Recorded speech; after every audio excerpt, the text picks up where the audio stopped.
Pump.fun has just been banned on X. Founder Elon has been suspended as well. Now, this comes after a flurry of crypto Twitter suspensions where like influencers and trading bots like GMGN have also been banned. So it's hard to say what's happened or why it's happened.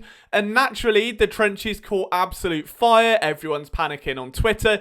And it just couldn't have come at a worse time for PumpFun. Like, even just a few hours ago, we saw a token launched on Avo, which allows pre-market trading and option stuff for crypto launches, and the Pump coin was on there, signaling that it's coming. Like, the Pump token, the airdrop, it's on the way. And now, of all days, PumpFun gets suspended. Like, you genuinely can't make that up. Now, as for what this actually means for PumpFun, I think it's a little bit too soon to say. Naturally, some people are jumping the gun and are assuming that this is a legal intervention, but given that Donald Trump has a meme coin, given that how many people have turned a blind eye to the sheer chaos and criminality that can occur within the world of crypto, I don't think it's that.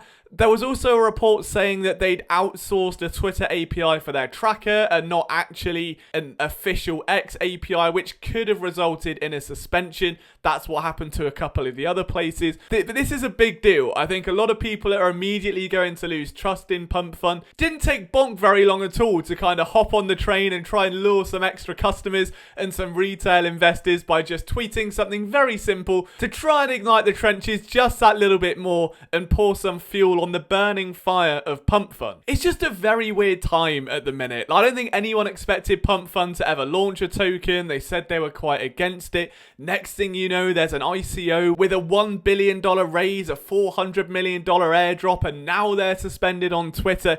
It's just a bit of a mess, if I'm honest with you, and it's hard to know what to really make of it. The main thing is, though, for you right now, that the PumpFun site is still alive, so you can still click on the site. It's not been disabled or banned in any more countries. As far as I can see, like the UK is still banned, for instance, and a few other places as well, but the actual site is still functional. So I feel like if this was a legal entity attacking them, then they would have gone after the site first to immediately stop the bleeding and the rug pulls and everything else that happens on that website. That hasn't happened. It's just been the X account, so I'd probably take a little bit of solace in that fact. And the main takeaway is obviously it hurts the promotion ahead of the ICO. Like, there were reports that this was meant to happen in the next couple of weeks, and if they can't promote that on Twitter, that could then be delayed. So the immediate knock on there is huge.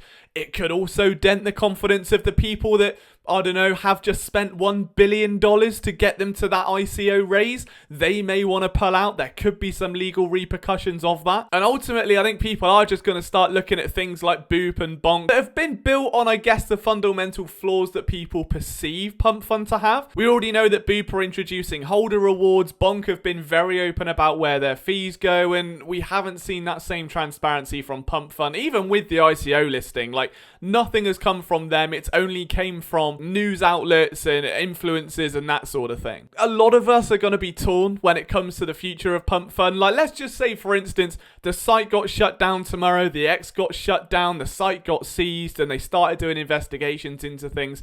I think half of people that invested on that site will be happy that it's gone because it has just sucked so much liquidity out of people. We're talking thousands, if not millions of dollars from retail investors gone in coordinated pump and dump schemes. And I'm not talking like yourself launching a coin called Elon with Pet Dinosaur or anything like that. I'm talking like the Hayden Davises of the world, the celebrity rugs, all of that stuff where it's clearly being coordinated to extract millions from people. That side of it, we can all agree, is so good to get rid of. And the site as of late just has become a bundle fest. Like, ever since multi-walleting has been introduced, it's become so hard to actually get in and out of coins. Like, why would you hold a coin from 10k to 500k if you could multi-wally 5 SOL into it, hold it to 30k, and then sell everything? And that's kind of what we're seeing, and it sucks because it is taking what makes meme coins fun and just making it extremely PvP, extremely pump and dump, and it's just not overly sustainable. The other half of people, I think, would be just absolutely distraught because the people that you meet along the way, the experiences you have, like some of the stories you have of getting rugged and some of the coins you end up buying that just go absolutely nowhere are hilarious, and it's stuff that could only happen in meme coins. Some of the stuff that gets launched is funny. I think I've learned more about myself as a trader and as an investor and where my tendencies are, where my risk tolerance is because of PumpFun. And ultimately, it did one good thing for the space, which is to take out the whole liquidity pool thing. You can no longer get honeypotted, you can no longer get rugged in the traditional sense, and that was the one scare with meme coins, whether it was BSC, Ethereum, literally any other platform. Even Solana before PumpFun was guilty of this. And PumpFun did change that for better or worse, and it's just going to be interesting. Like, this X account could be back up tomorrow and it could be a total non-issue. The ICO could get cancelled, the site could get completely seized. Like, we just don't know at this point. But it's not a day in crypto without a little bit of crypto drama, and I would love to know your thoughts on this down in the comments section below. I was literally working on like an extended documentary to drop within the next couple of days, and this broke, and I kind of had to give my thoughts on it. So let me know what you think in the comments, and if you'd be happy or sad if PumpFun disappeared off the face of the earth. I think at very, very least, if they are going to go, maybe get some of that $700 million they've extracted. That would be good. If not, and they're okay to go, airdrop some of the 700 million, as long as they don't just run off onto the sunset without any consequence. If it is a legal thing, if it's nothing to do with legality and it's more to do with something they've done on X or just this rampant run of banning crypto Twitter accounts, then let's just hope it's situation normal soon and we can all look forward to our airdrop. But until next time, I'll see you in the trenches.